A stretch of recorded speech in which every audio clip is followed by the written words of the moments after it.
Praise the lord. ఈరోజు నేను మీ అందరికీ ఒక గొప్ప సంఘటన గురించి చెప్పాలని అనుకుంటున్నాను. మనందరికీ తెలిసిన విషయమే. అపోస్తుల గ్రంథంలో పౌలు భక్తుని గురించి మనము చూస్తాము. ఒక రోజున పౌలు భక్తుని చెరసాలలో వేసినప్పుడు అక్కడ పౌలు శీలలు ఏం చేస్తారనంటే దేవుణ్ణి స్తుతిస్తూ ఉంటారు పాటల ద్వారా. ఆ సమయంన గొప్ప భూకంపం అనేది వస్తుంది కదా. అయితే ఆ భూకంపం వచ్చినప్పుడు చెరసాల అంతా బద్దలయ్యి ఇంకేమవుతుందనంటే అక్కడ వాళ్ళకి వేసిన సంఖ్యలన్నీ విడిపోతాయి. అయితే అక్కడున్న ఆ నాయకుడు అంటే అక్కడ ఉన్న ఒక సైనికుడు ఏం చేస్తాడనంటే లేచి చూసినప్పుడు ఆ చెరసాల అంతా భూకంపము వచ్చినప్పుడు ఏ విధంగా అవుతుందో ఆ విధంగా అయి ఉన్నప్పుడు అతడు భయపడతాడు. అంటే చెరసాలలో బంధించిన వాళ్ళందరూ వెళ్ళిపోయిండ్రు అని అనుకుంటాడు.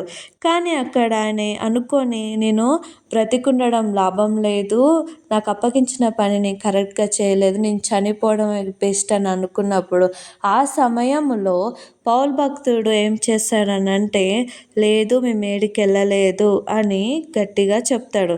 అయితే ఆ సమయంలో ఆ సైనికుడు పౌలు భక్తుని ఏమని అడుగుతాడనంటే అయ్యలారా రక్షణ పొందుటకు నేనేమి చేయగలను అని అని అడుగుతారు. అయితే అందుకు వారు ప్రభువైన యేసునందు విశ్వాసముంచుము, అప్పుడు నీవును నీ ఇంటి వారును రక్షణ పొందుదురని చెప్పి అతని ఇంట్లోనున్న వారందరినీ దేవుని వాక్యము బోధించిరి.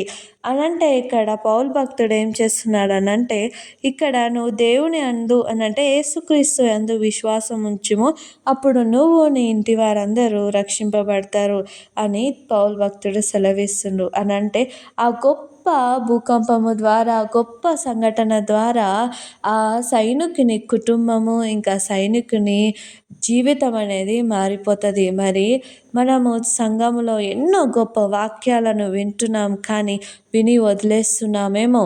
అయితే మనం ఆ విన్న వాక్యాన్ని మన హృదయంలో దాపెట్టుకొని మనము మారు మనసు పొంది రక్షణ పొందినట్లయితే మనము మన కుటుంబము సంతోషంగా ఉంటుంది.